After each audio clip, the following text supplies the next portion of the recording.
Hello and welcome once again to episode 44 of Code Completion. We are a group of iOS developers and educators hoping to share what we love most about development, Apple technology, and completing your code.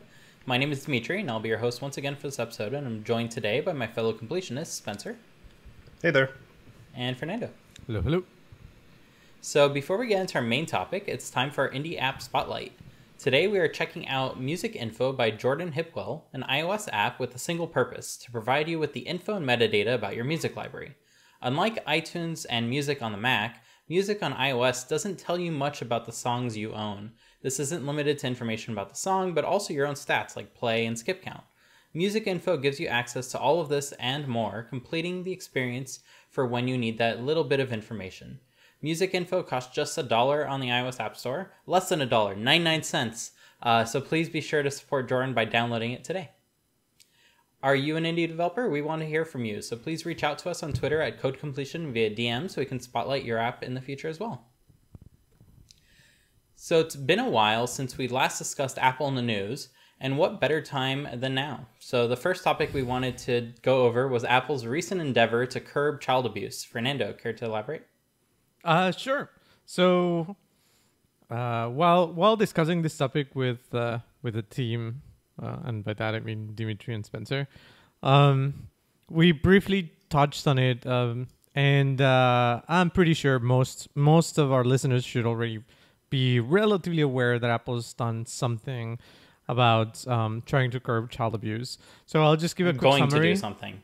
They didn't do anything yet. They're going to do something. They didn't do anything yet on the current versions of iOS. Totally correct. They've already built it, though. But yeah, you're totally correct in that it's coming along. And I don't think Apple's going to do anything to change it, but I'm hopeful. We'll see. Mm-hmm. But in general, what I feel the general gist of it is that Apple, unlike other like photo providers, I would say, like Facebook, Instagram.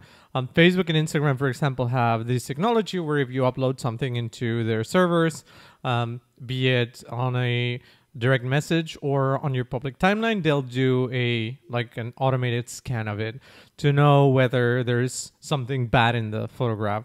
And by bad, I think I'll only say this once, but it's something like child abuse photographs, right? And so in that case, what the service provider does is if they detect like a match or something that's close to a match, they'll let the authorities know, as far as I can tell.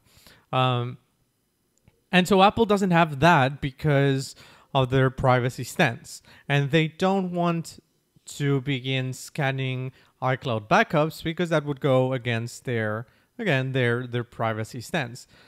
Noting that your iCloud backups are not secure or encrypted. So they could, but they won't, right? They're not end-to-end encrypted. So they are encrypted at rest, but Apple does have the ability to decrypt them if need be. So that's the caveat there. Right. And that makes sense. And I think the important part of this topic is that it really depends on your measure of security individually to know whether that is good enough for you or not, right? But the issue is that, like Dimitri said, even though Apple does have the encryption keys to actually get into your iCloud backup and your personal information, we have to trust that they won't, right? They're telling us that they won't, and we're trusting them that they won't. However, this poses an issue for like the bad news, right? If someone uploads some bad material into their own iCloud backup, Apple has no idea of that. So I don't think we know exactly why this initiative happened, but the initiative is that instead of Apple going into your backup and then just scanning your photos, what they'll be doing is if you upload a photo to your iCloud account, be it via Photos or an iCloud backup, the photo will get scanned on the device against known fingerprints, so basically hashes of photographs that are known to have child abuse in them. So if Apple detects a match, they'll just add it to the tally.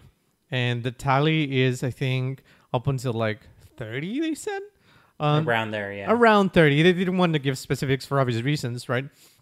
But once it gets past that threshold, then they'll go into a human scanning process, where a human, someone at Apple, I assume, or someone that's outsourced but contractually obligated to Apple, will scan the images that have been matched and will either report that to the authorities or will just hopefully get some therapy after they've seen something. No, in this case, they would be innocent.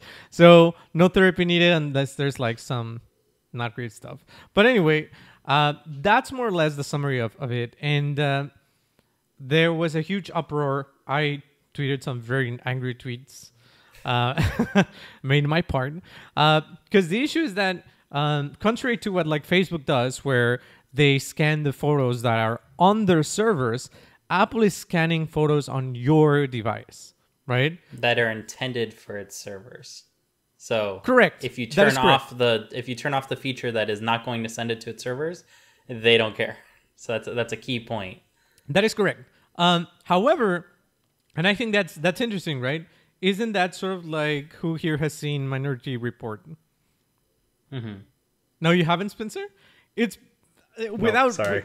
It's okay. Without giving like spoiling a 20-year-old movie, it's basically a world where there are 3 psychic people. It's like they stop the crime before it happens, right? Correct. Yeah. Yeah. That's the gist of it. Okay. That's perfect. That's a perfect summary. So I think that's one of the things that people were not happy about, which is that Apple is scanning on their device their own personal photos, just like Dimitri said, photos that are intended to be sent to a backup. But then again, that creates a confusion of like, I'm sending this to my own encrypted backup, which is encrypted and should be secure, but it is not secure in the name of protecting child abuse.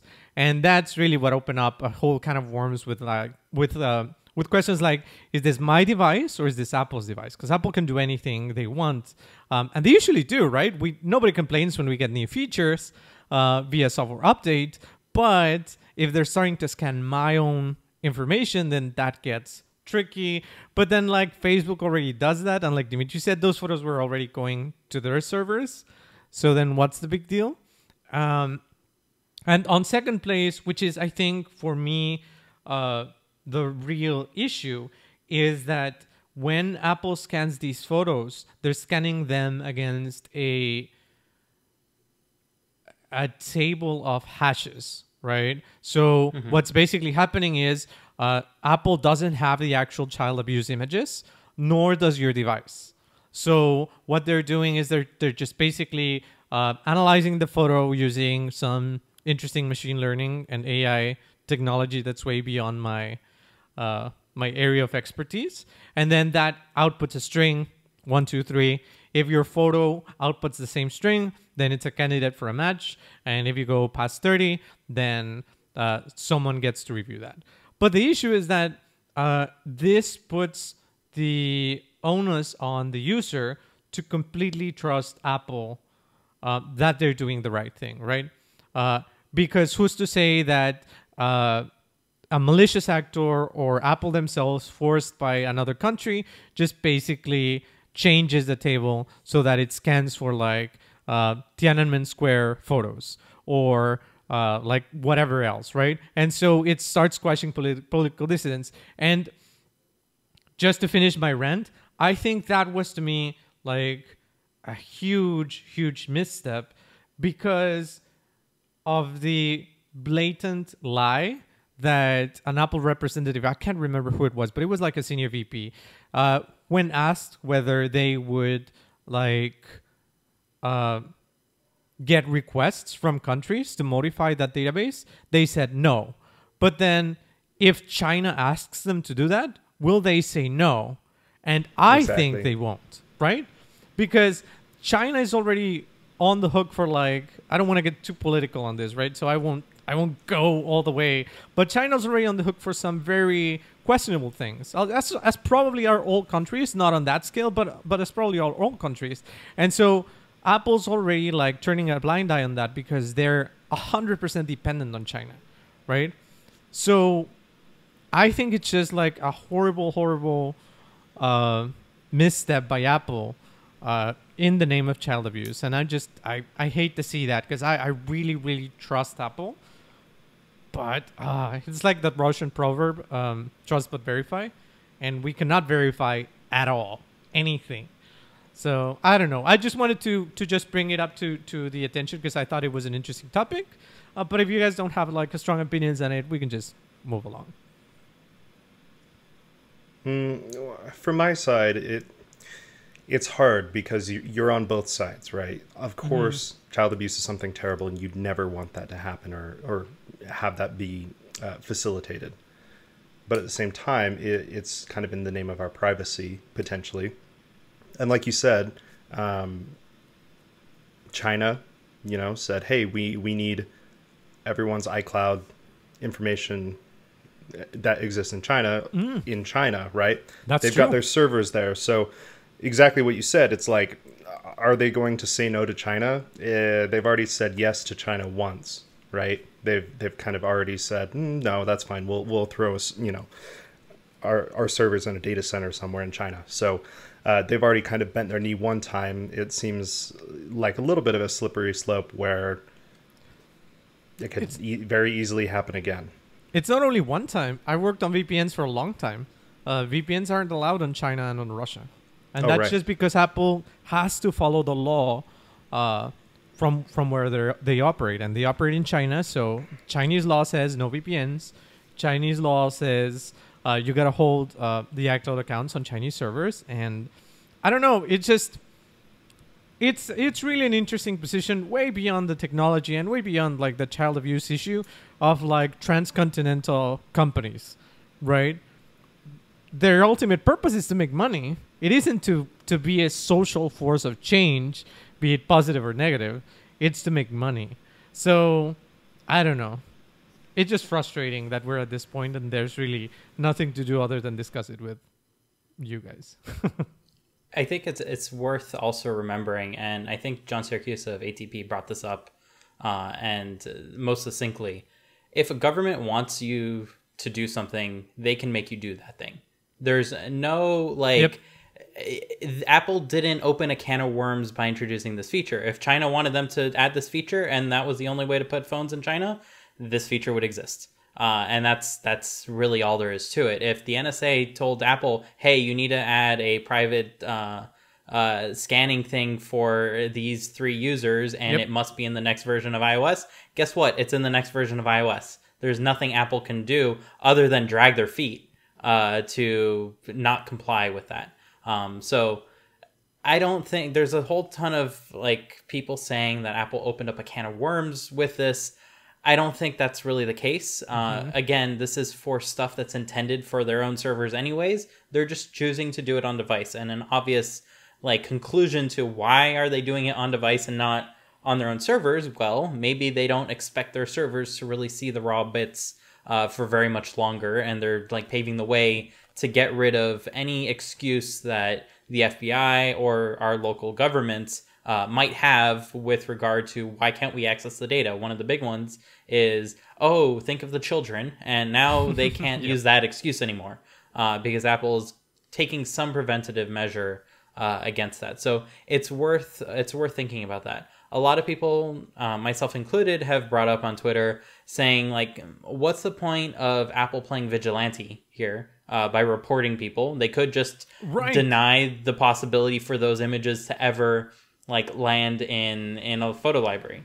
Totally. For one, in terms of hashes, yes, these are matching very specific images. It's not like a random picture will match these. In fact, the chance of a random picture not manipulated in any way matching one of these images is near impossible. However, you can manufacture any image to match a hash of one of these images by cleverly manipulating it. So it is possible for things to actually go ahead and match a specific hash. And if you wanted to target people in this way, you could do it. Now, however, Apple is using a different algorithm to verify the images before a human even sees them. So you would have to have a hash that matches both the algorithm that's on your phone and a very different algorithm that's on Apple servers before it even gets to a human to be reviewed and then potentially forwarded to authorities and stuff like that. So I would say Apple's done a relatively good job at preventing the system from being abused too much, and they are putting enough stopgaps in place. For instance, the human reviewers are not looking at full resolution images of potentially like harmful image. Like, you don't want to be looking at these things 24/7. But if it's tiny little thumbnails and you can tell at a glance, this is probably problematic and this is not, which us humans are very good at, that is less likely to have like a lasting impact than a full image that no one wants to be seeing. And finally, this like database is there to prevent the circulation of like images that are already out there. Yep. These aren't new images of child abuse. These are images of existing victims that we essentially want to put a stop to. We don't want it to keep circulating. So these databases exist. And the fact that we can automatically check for these sorts of things, I'd say is a good thing for society in general. Now, all technology can be put against society, and it has been actively in certain cases versus others. So it's like, where do we draw the line? Do we just say no technology and be done there? Or do we have a very fine, like, very detailed line in the sand that we try to draw for ourselves and say like, oh, this is okay versus this is not? It's definitely something that we have to bring up at every level in different countries and make laws to actively protect certain use cases versus others. And that's, I think, ultimately what it comes to. As a developer, I say no to technology. Please don't. Just just burn it all. Yeah. No, there was a really good phrase I read that was like, we should make a law where if some company wants to introduce new technology like this, they go to the writers of Black Mirror and they ask them to write an episode with that technology. If the company doesn't like the episode, then they shouldn't push the technology into the world. They didn't think too far. They didn't think too far of the bad uses. But you're right. I think in general, Apple has done the best they could. It's just that constantly, like, I have zero. How can I say this? I have zero expectations of privacy when I open Instagram or Facebook. Neither of which I have. But you should have zero expectation of privacy. Right. And my device, I have the highest level of expectation of privacy because Apple has told me again and again that my device is private. And this feels like a betrayal. It's not if you analyze it, but it does feel like, oh, you get to see my data. And I think that's where Apple made a mistake in just the messaging of it. I don't know how they could have improved it, but just like, yeah, I don't know. That's actually what I wanted to get to, and I kind of forgot my train of thought. There's actually a law in the U.S., and this is the part I found surprising. For instance, why couldn't Apple just prevent these very specific images from landing in a photo library? Yes, if you resize and scale and filter them, they're not going to be detected. We can't catch everything. But for the obvious ones, like, no, it's not going to let you save it from Safari into your photo library, and we've actively prevented one little thing. Now, unfortunately, the law states that if you know child abuse has happened, you must report it. So right. Apple is unfortunately cornered into, if they know, meaning their algorithm has detected a potential case of child abuse, they must report it. And this is kind of where they found a decent set of trade-offs where they don't have to report everything, like up until 30 cases. That should cover most false positives, but they do have to report it once it goes further than that, which explains, one, why this is specific to the U.S., because the U.S. is the one with the law that says you have to report it. So, again, I don't know like where this is going to go. As you both said, China already has access to all the iCloud accounts in China. They can scan these images as is. They don't need this new technology to do so. And it's not specific to backups. Like if you turn off the iCloud photo library, but you still have backups, your images are not being scanned for that. However, up until now, if you use iCloud email and stuff like that, all of that has been scanned like actively. And that's presumably where the 200 cases that Apple reported last year likely came from. It's because they have been scanning email. But I hate to say it, email is not encrypted anyway, so like none of that is very different than anything else. But as you said, Fernando, it feels like a betrayal that our device is like reporting us. Yeah, like and my car's GPS doesn't report me when speeding. I don't speed. I don't even have a GPS. unless you own a Tesla, then they will. What, really? Yeah, so there were dang. cases where people blamed the Tesla self-driving for like getting in an accident or running a red, and then Tesla went around and said, no, like our car's log told us we didn't do that. So Dang. like this is a natural progression of technology. It's not because Tesla wants to sell that information either. It's purely because they want to cover their PR, and it gives them weirder PR to deal with because then their cars are spying on you and stuff like that. So who knows where this is going to go. I think it's good that the public discourse has taken an interest in combating its outright approval without discussion. Like even this is a win in this case because it will slow down similar endeavors that may not have the best intentions like put forth. And I could easily see how Apple's trying to do this because they want to further lock down iCloud in general and have all the backups and all of iCloud photos and everything on their servers be encrypted. They don't want to know what you have on there. But the only way for them to do that is to like play a game of negotiation with the US government, and this is the card they chose to play. And unfortunately, it's sullied their name in other ways within our circles. But again, everyday people are not going to care. And that's all it comes down to in the end of the day, which is unfortunate. Yep. Once again, the developers are the lowest of the low.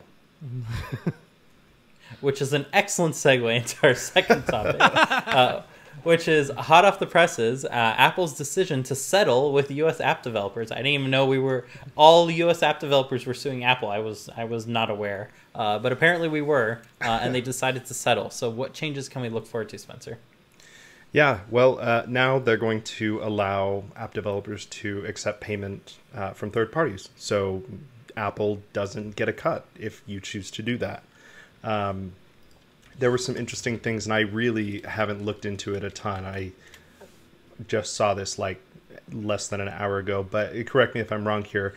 I think it's something that the users have to opt into. I'm not sure if that's something that is going to come in the form of like a system like a system alert or something. I was a little surprised by that specifically. In the first place, Apple has always allowed apps to notify users. Always. This is just a clarification, which is, of course, bullshit.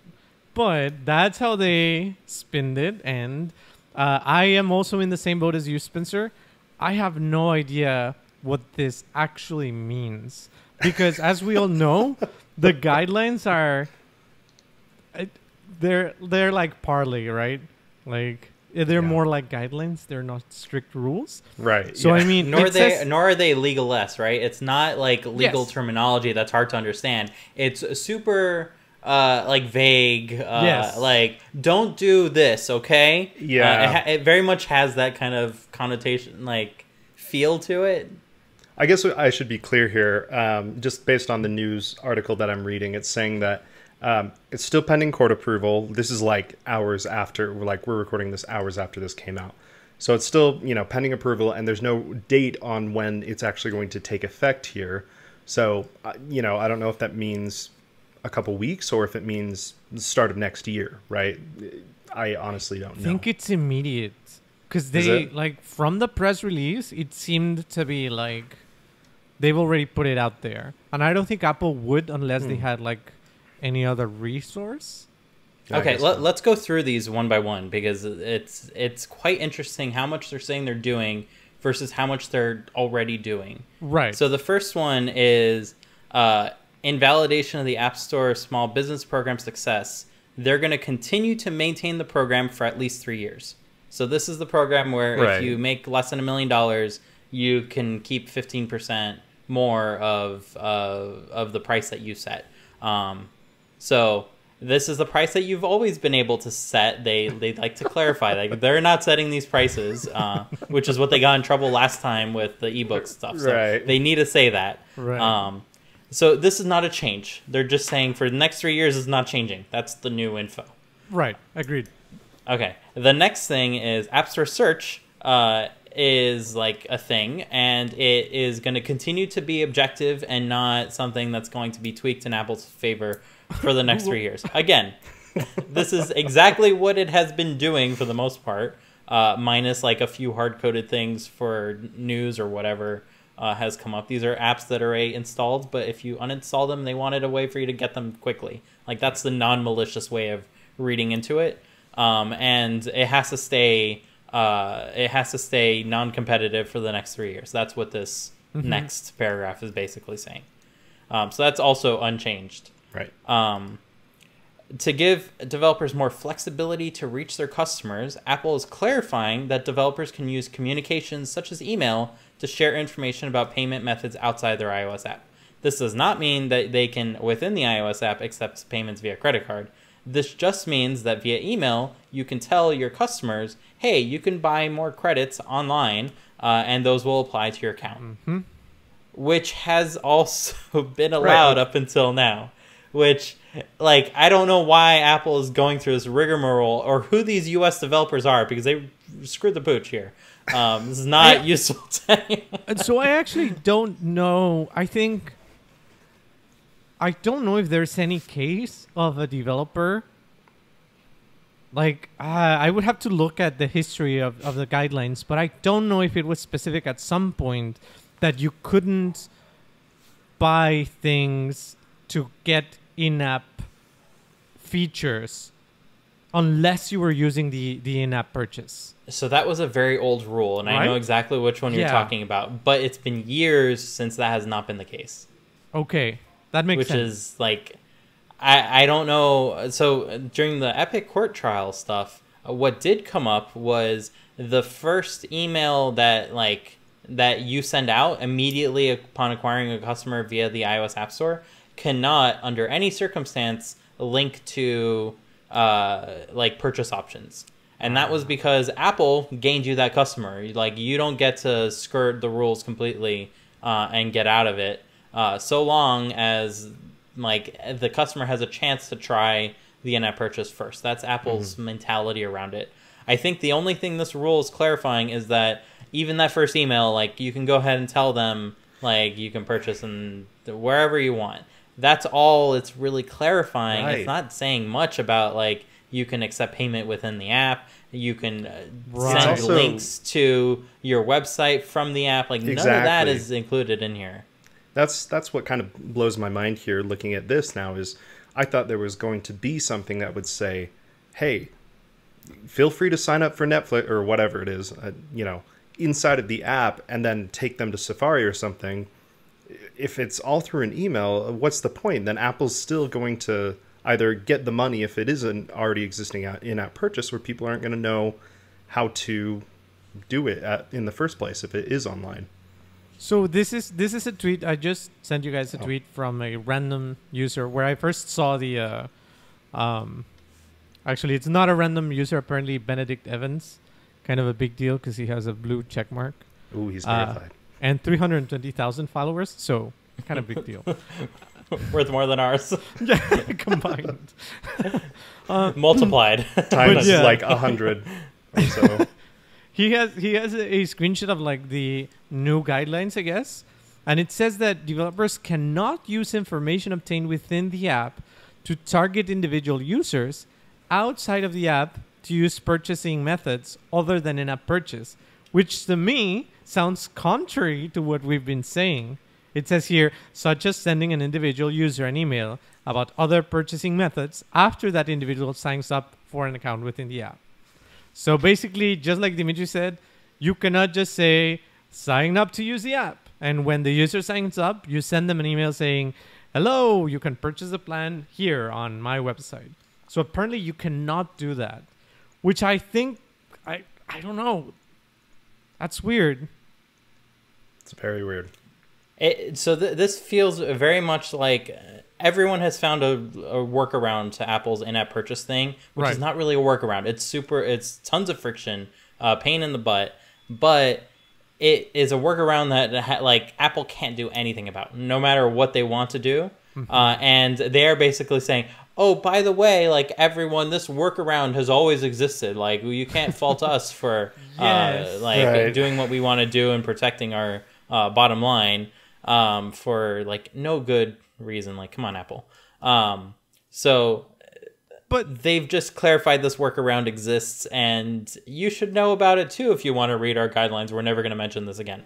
But then how would you communicate with a user outside of the app? Oh, okay, I see your point. So this goes back to what you were saying, Dimitri.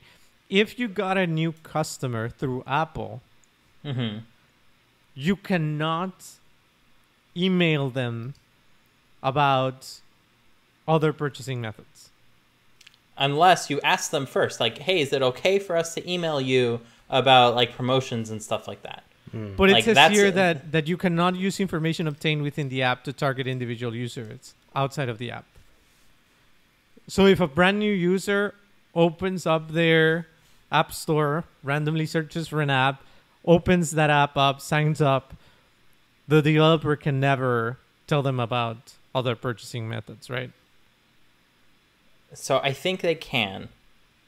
It's just you are limited in how you can do so. One, you have to ask. You have to say to the user, hey, we want to send you marketing emails, and they need to say yes. That is a situation in which you can. If they say no to that, then you can't. Not that Apple has a way of verifying like spam. Right. So that is like one avenue. The only clarification here which is different is if the user did say yes. In the past, it used to be that the first email, like that blatantly upon creating an account, you can't just go ahead and advertise your own thing. Whereas here, they're no longer making mention to that, trying to like relieve the pressure because that came up in a court case, and therefore it is now like on the radar of judges, I guess. So they're trying to scoot away from that mentality and onwards to like, hey, if you're doing stuff yourself, you can do whatever you want. You have to build all that infrastructure, which you would have had to build anyway. So it's not like a huge amount of difference. For the regular Joe Schmo app developer, this is a huge pain in the ass, where you don't really want to go through this effort anyways. In-app purchase is already enough of a headache.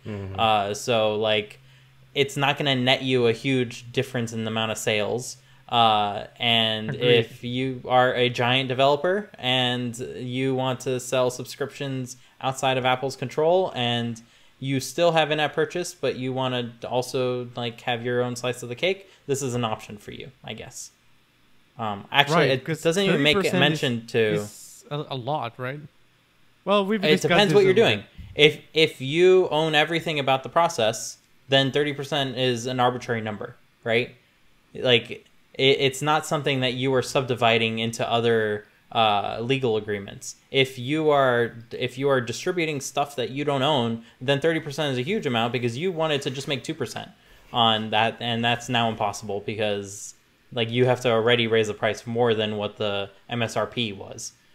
So that's the difference here, and that's honestly the group that is complaining the most about these in-app purchase rules are the ones that need to redistribute stuff that they don't own themselves at the price that it is distributed everywhere else, because they were just hoping to take a small chunk of the pie, and Apple said, we want a bigger chunk than even the original author, kind of thing. Well, I would agree with you, but the company I worked for before I worked there had this huge issue where Apple wouldn't let them skirt around the App Store rules, right? Yeah. So it's not only about like Epic. In this case, it's about several companies that own the whole stack. Like for instance, I used to work at 1 Second Every Day, and I'm sure they would love to stop paying 30% to Apple because they own everything. They own their own infrastructure. They have their own client base. They have their own app. So that would be like an insane, immediate 30% bump if theoretically they could turn every single customer away from in-app purchases. But I think it's just like you said, this was an obscure thing that Apple's saying, well, go right ahead. And now that it's out there, I could see some developers going through the additional work. Because even if you can get like an additional 10-15%, that's an insane amount, I guess, for some companies. I mean, in the case of Basecamp, they were trying to use existing, how should I say, the strategies that other apps have like blatantly showed off. Yes. And tried to do that without making a fuss about Apple's 30%. In fact, they didn't even mention it until Apple started being kind of an asshole about having. Well, that's what they were being. It's true. Like, I'm sorry, Spencer, you might need to beep everything or remark this as explicit, or maybe that's not even that bad of a word nowadays. I don't know. But like, honestly, they were not doing anything practical by preventing Basecamp from having their app, which you needed to sign up for. The only difference that came out of this is Basecamp now has a free trial option within the app that amounts to nothing really. And you still need to go online to make a proper account and all that. In-app purchase is still out of the question. Am I incorrect in saying that? No, you're correct. So that 30% never had anything to do with this. If Basecamp also had a 30% option in-app, not an in-app purchase option in the app, then that 30% is significant compared to the price that they have online. But if they don't have a price online, you don't have anything to compare it to, so they can potentially just rise their markup by 30% to make back that difference. Like, if there's no existing price that has been set, you can do whatever you want. But that is an important thing to mention. I agree, and luckily I think I can speak freely about this because I didn't work there while this happened. But I do think, and yeah, that's the disclaimer. I have no insider information about this. But I do think the 30% was the driving factor behind like going through the Netflix route, right? Netflix allows you to sign in and doesn't get the 30% tax. So what I believe Basecamp was doing was just basically going, all right, you know what? We won't have in-app purchases. We'll just let the user sign up, and then we'll notify them later via email, just like this, I think, that they could sign up for the full thing, or they can go here and pay us. But the app wasn't even able to do that. They weren't. I think that's a decent tangent to another really point that really pisses me off about the developer guidelines. You can't even tell the customer that it's not your fault, it's Apple's fault that they cannot sign up, right? Basecamp cannot go and say, well, we would love for you to sign up, but Apple won't allow us to sign you up here. Please go to hey.com, right? You can't even say that. That's against the rules. And, well, the guidelines, apparently.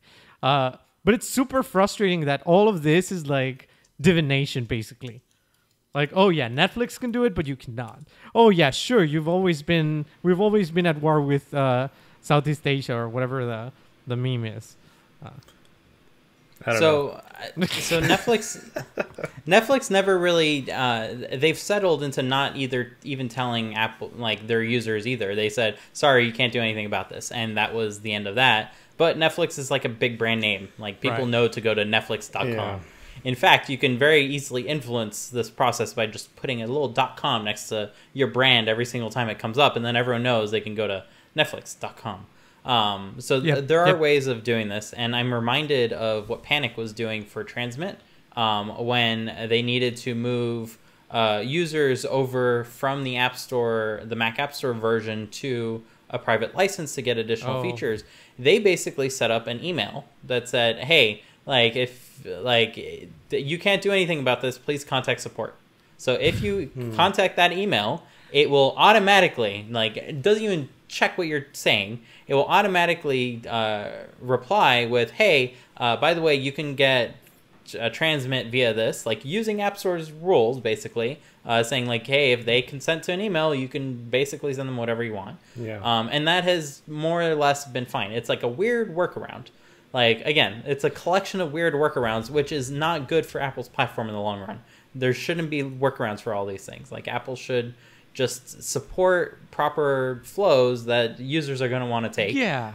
And Exactly. be as forthcoming as possible. And that will, guess what, win user like comfort using your stuff. Like, I don't want to use someone's like self-built credit card processing for a game. I will never in 1,000 Right. years touch that. Agreed. But if it's an in-app purchase for $2, easy. Like, I can drop those $2 if I'm curious about something in a game, even if it's spammy, even if it's collecting gold, diamonds, or whatever the mechanic is. It's something that's within my control because I know how to immediately cancel it. Yeah. A credit card, not gonna trust that for some random thing. Just like I won't trust it for some random website.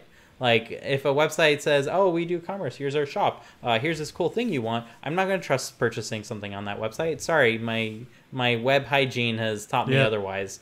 Like, don't put your credit card on random websites. Like, people are not gonna. Not everyone. A lot of people will trust you. And they'll lose their credit card numbers, but not everyone will. And like, Apple, like, cater towards the people that are paranoid, please, and you'll always get our money. And that is probably the majority of people that buy Apple products to begin with. I agree 100% with what you said. There's another image in that tweet that I send you. It's a thread that says this only applies to US developers.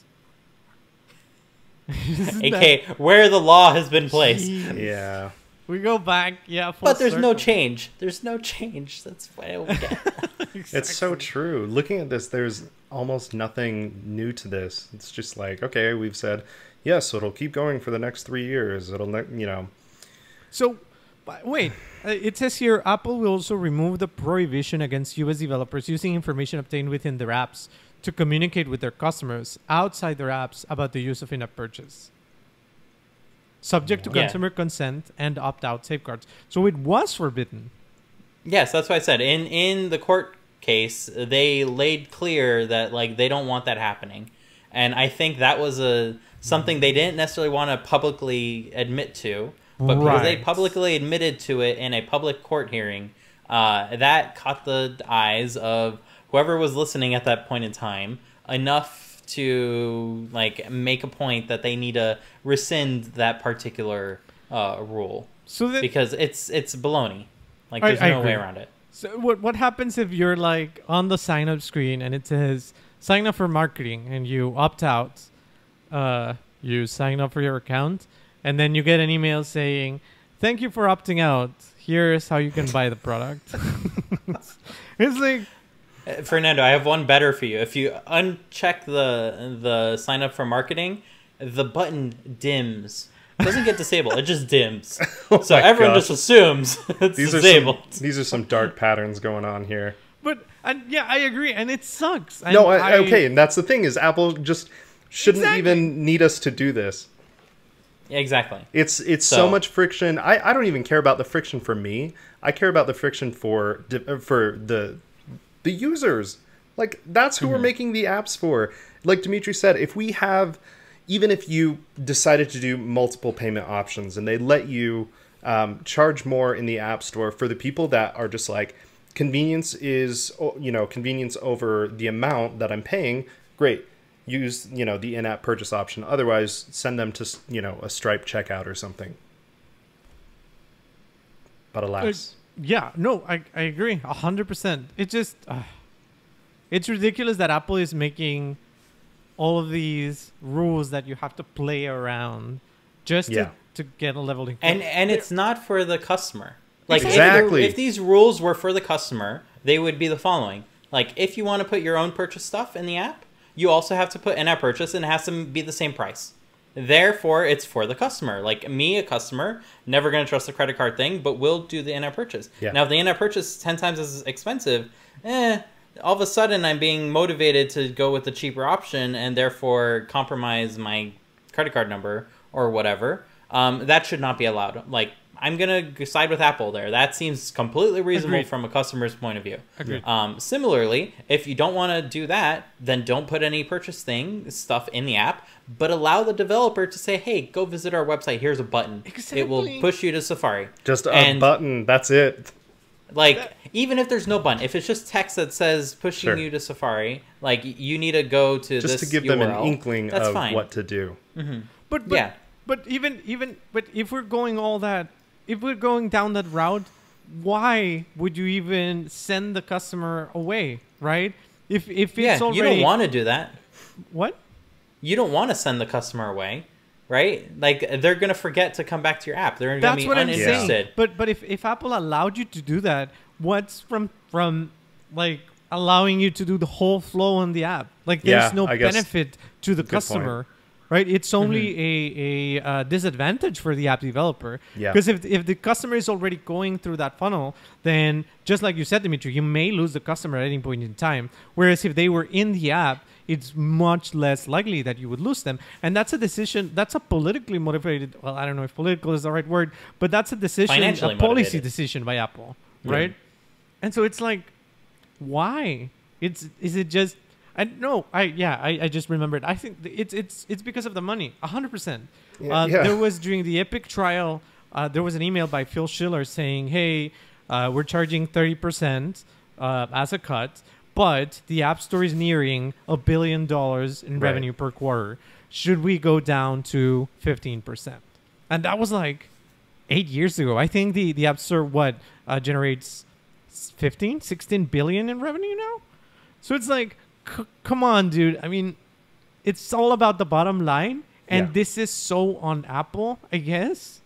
Well, it's also not honestly made money. Does that make sense? It feels almost like dirty Yes. money based on how it's made. extortion. I don't know. Yeah, it's extortion. Maybe only 1 billion out of the 15 billion is dirty, like if you actually went and looked. And most of it is legitimate of people buying gold and diamonds. I don't know.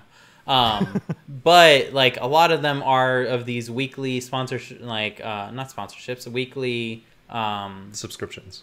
subscriptions. That's the word. Right. That are like $15 a week. Yeah. Like for a sleep timer. 100. That is a huge problem, and there are plenty of people like pointing out like, hey, on the top charts there are these 17 scams within the top 15. Yeah. So like nothing makes sense there. Apparently Apple's cracking down on a whole lot more, so maybe these are just the ones filtering through the cracks. So we have no idea.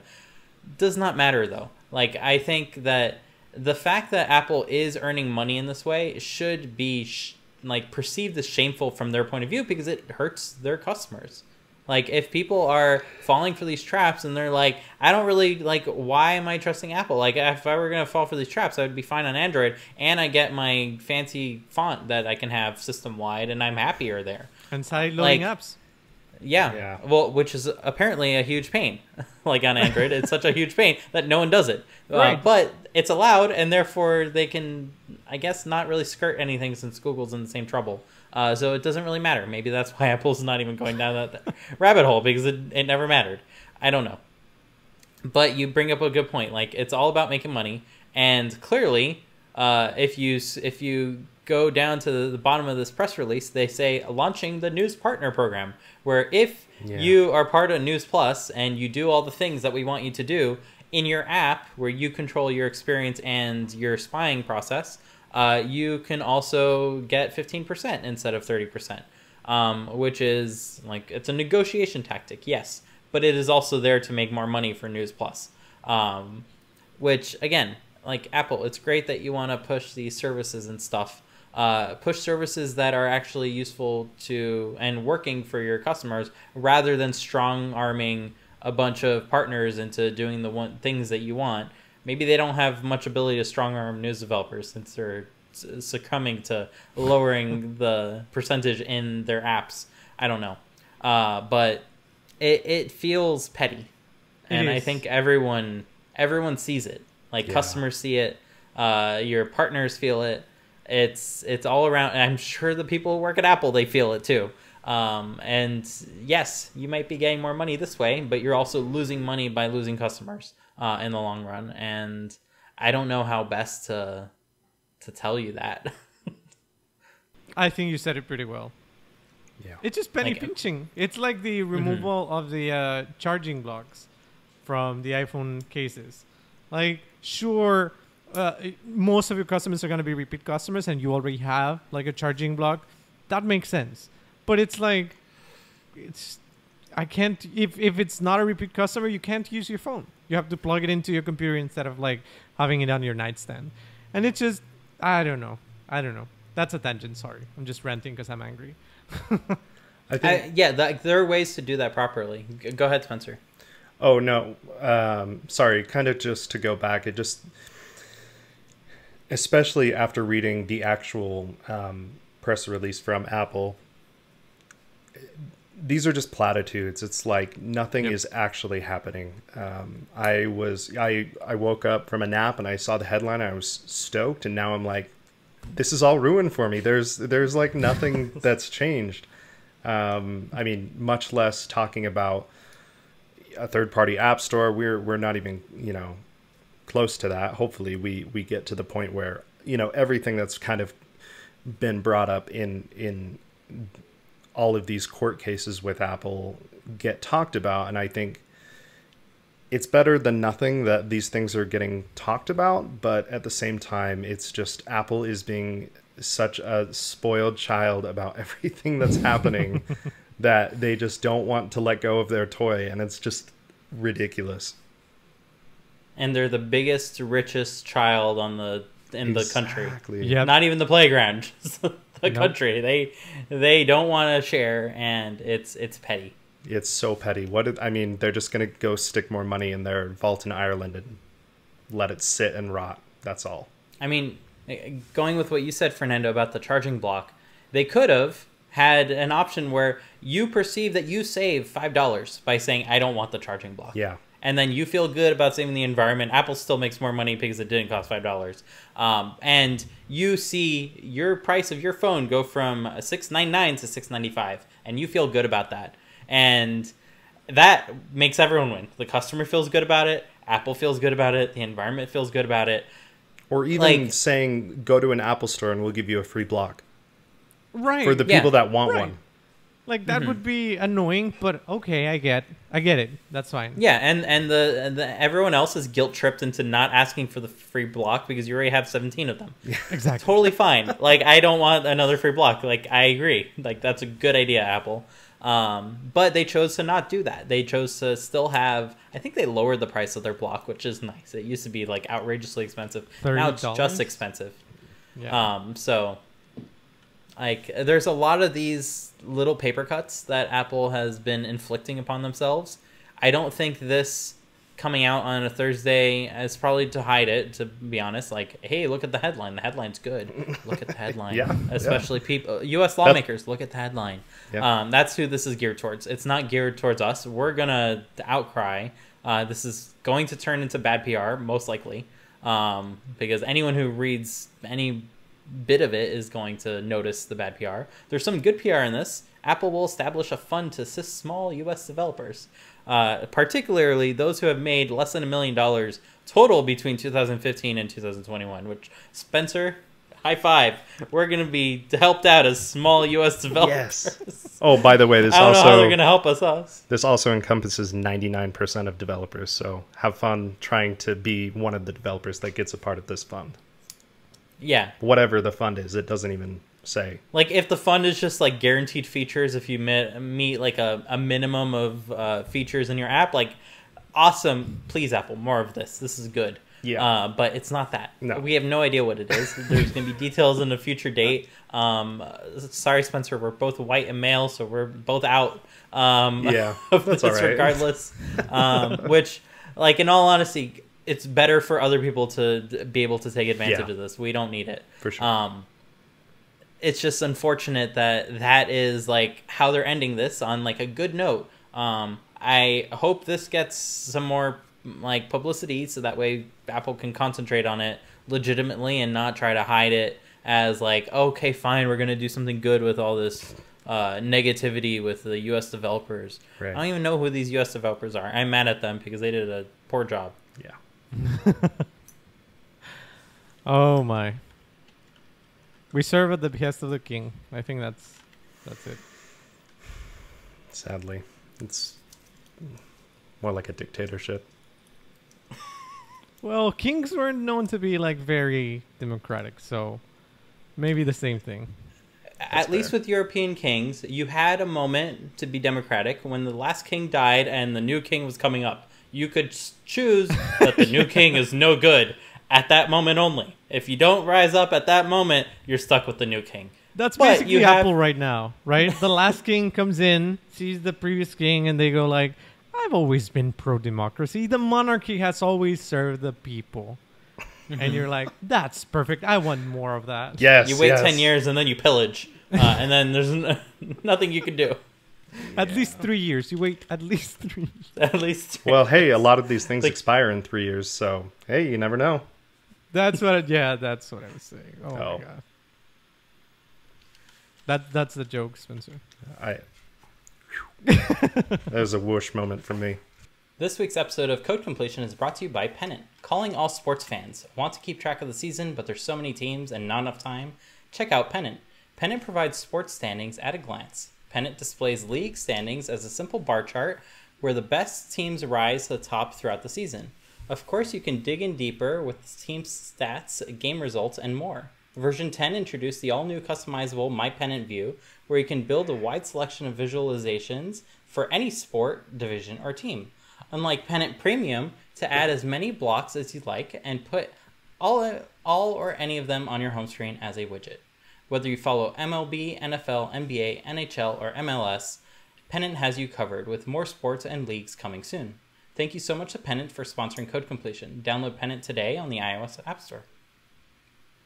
Now that we've gone through our topics, it's time for Complete the Code, where we quiz our listeners on your knowledge of Swift, Apple, and all things development. Spencer? Yep. So last week we had a networking question.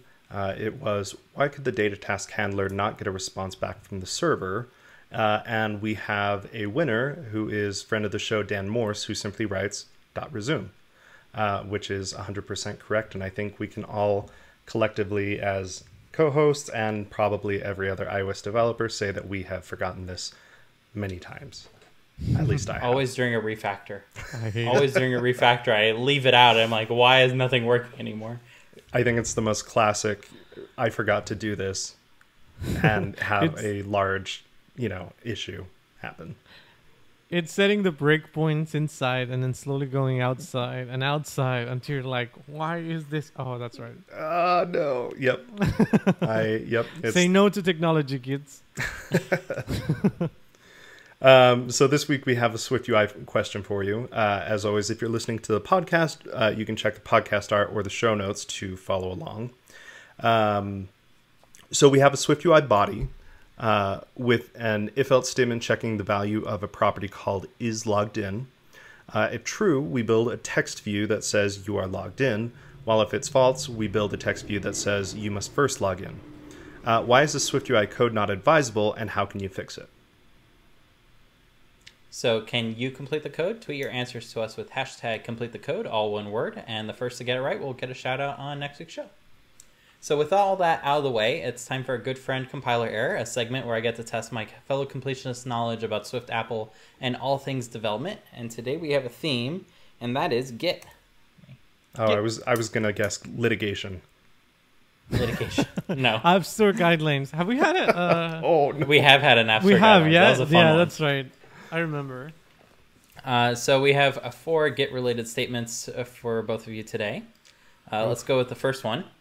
Git what changed -- since equals 2 weeks ago will show a log of commit messages that have been made since 2 weeks ago. Nice and simple. Git add -p will allow you to stage hunks of code interactively from the command line. Statement number 3. Git worktree add allows you to check out a specific branch to a separate directory. And statement number 4. Git grog generates an ASCII art graphical log showing branch points leading up to the current commit. So graphical log grog. Fernando, since it's been a while, why don't you go first? Uh-huh. Yes, it's obviously number 3. He says this with confidence. Is that your final answer? At this point, I need like a 4-sided die. Can you even get a 4-sided die? Yes. It's a You can. pyramid. They're triangles. It's a pyramid. Yes. Okay, perfect. Yes. And I just need to have it here in my desk and just throw it. You need Dice by PCalc. Yeah, that I've seen. I just follow the PCalc guy because like those die screenshots are amazing. Yeah. You should too. It's mostly ducks and bananas, but there's dice as well. Yeah. James Thompson is awesome. No, I actually have literally no idea. The one that I guess doesn't make sense is number 3, because I would guess git worktree add. No, that's wrong. And that's it. That's all I have. Mm-hmm. Okay, so 3 is wrong. Spencer. Yeah, this just showcases how little I know about Git beyond the basics. This is embarrassing. Okay, so like I'm kind of debating between 1 and 4. I don't know if it can. I've never looked at Git source code, so I don't know if it can take a natural language string and turn it into an amount of time. That's kind of my thought process there. Also, what changed seems like a really long command.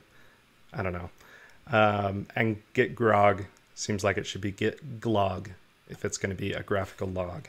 So I'm at least that's what I would name it. But I am no expert on Git. Let's go with 1, I guess. Ooh. An equally excellent choice. Yeah, so they're both bad.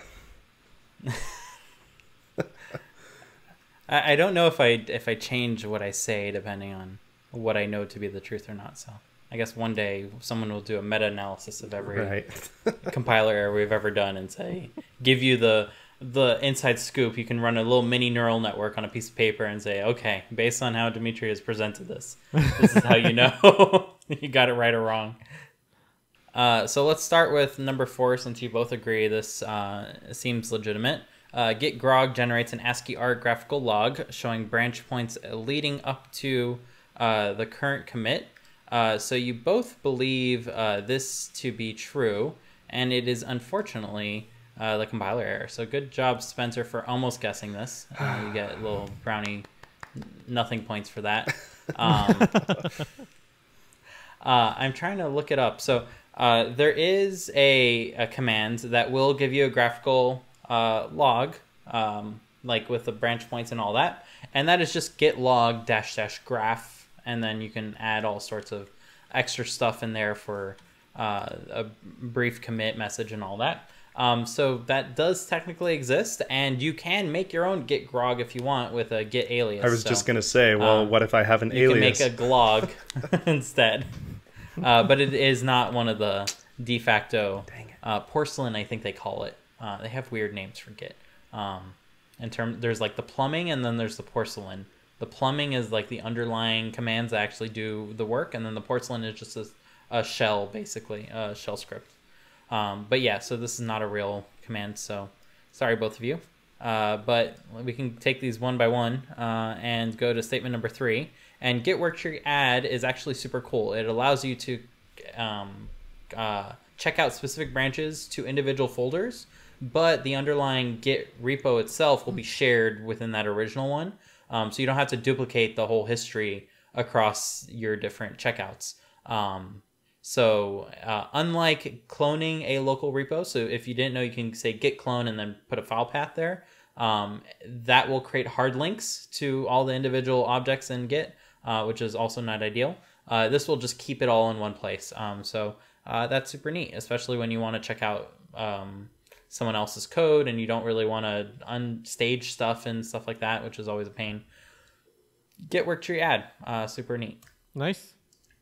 Git add p is also super neat. I thought this was always only possible within a graphical user interface, but it will go ahead and interactively ask you about which hunks of code, so they're handsome hunks of code there, and you can go ahead and choose, I want to commit this, I don't want to commit this, etc. And they're like special letters you can press in the process. So that was also neat that I didn't know about. So to to add to what you said, Spencer, I didn't know about any of these. I just looked up weird Git commands, and this is what came up. That makes me feel a little better. Don't feel too bad. And Git what changed since 2 weeks ago. So Git what changed is actually soft deprecated in favor of Git log. It will actually tell you this in the help, but it does exactly what it says. And then the natural language processing, the since 2 weeks ago, is actually supported all throughout Git. So you can rebase across a commit from 2 weeks ago. And that will just figure out what the closest commit was. And I think that is super awesome. That's way cool. I never need to use that because I always have like the commit ID that I'm interested in rebasing against. So I don't know when you would want to specifically use this, but you can use it anywhere a Git reference is asked for, including on GitHub desktop. So if you want to compare code to 2 weeks ago, you can just type in 2 weeks ago as your branch name, and it should figure that out, which is pretty neat. Git does a lot of fancy stuff, and apparently it only works with English, I would assume, if it has all this hard-coded in. So sorry, other language developers, you have to continue coding in English if you want to use these particular lines. Yep. So sorry, both of you. Better luck next time. As always, I want to personally thank everyone for listening in this week. Please be sure to follow us on Twitter at CodeCompletion to know when new episodes get released, and feel free to tweet at us if there's a topic you'd like for us to dig into. Most importantly, as a small podcast, please be sure to share this with your friends and family who are also interested in any part of the process of app development. It's your support that enables us to continue doing this, and we hope to grow a healthy community around everything we discuss. Once again, I want to give my thanks to Spencer, who is at Spencer C. Curtis, that's SpencerCurtis on Twitter, and Fernando, who is at From Junior to Senior, that's FROMJRTOSR on Twitter, for joining me this week. My name, once again, is Dimitri, and you can find me at Dimitri Bouniol. That's DIMITRIBOUNIOL, and we'll see you all next week. Bye. Bye. Bye.